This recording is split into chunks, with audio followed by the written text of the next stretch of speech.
The media cycle is easy to manipulate. Some people look to take advantage of it in an inauthentic manner. You have to think critically and not just believe every headline you see or read.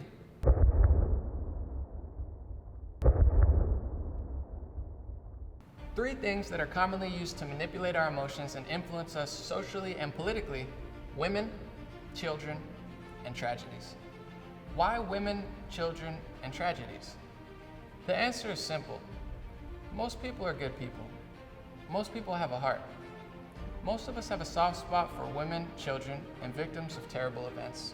And often, to take advantage of people's innate decency and compassion, photos and information are taken out of context or misrepresented or completely fabricated by the media in order to drive a narrative.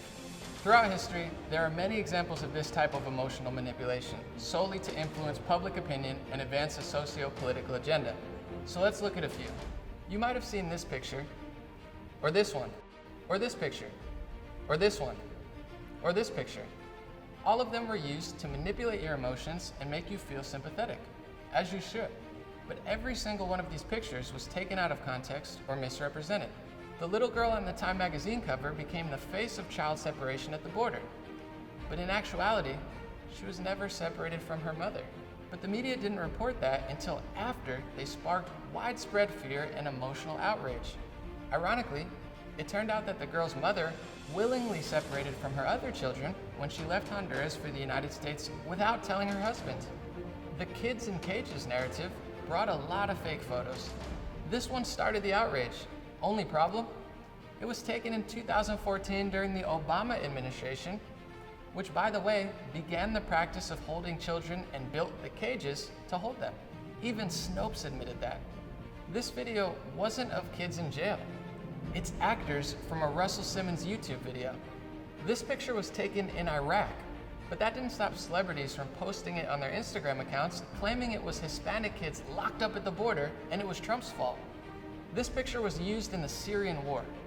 The father later said that the photo was being used against the Syrian army when the boy's family actually supported the Syrian army.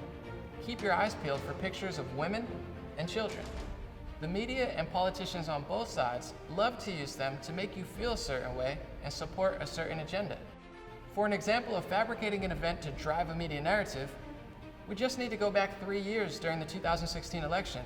James O'Keefe dropped a bombshell video appearing to show political operatives planning to stage violence at Trump rallies to generate unfavorable media coverage. Watch.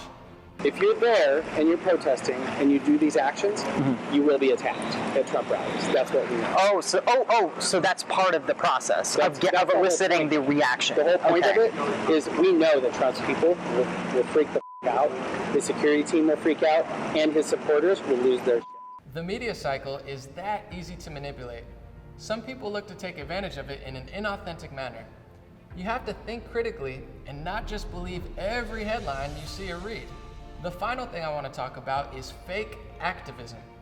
The media and celebrities claim to care so much about women. Women's rights, women's empowerment, women president.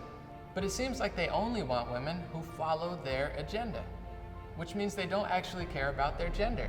They care about power, control, and their exact ideas. How do I know? Well, Marianne Williamson is a woman, but she talks about the overprescription of pills and how healthcare in this country doesn't include preventative measures of health. So she gets unfavorable coverage from the same media sites and political party that claims to love women. Tulsi Gabbard roasted Kamala Harris and questions the never-ending regime change wars in the Middle East. She's a veteran, Hawaiian, surfer, but her authenticity is enough for her to get ousted from the media's favor. They don't care that she's a woman. Wait, not her. Not all women, just women who agree with the exact agenda we're trying to push. Kellyanne Conway, Sarah Huckabee Sanders, First Lady Melania Trump. Of course, they will never get favorable coverage. Why? Because the media is just using women and women's activism. It's not about the gender or all women.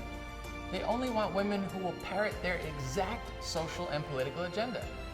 Which would be fine if they didn't claim to love all women or be pushing a movement for all women.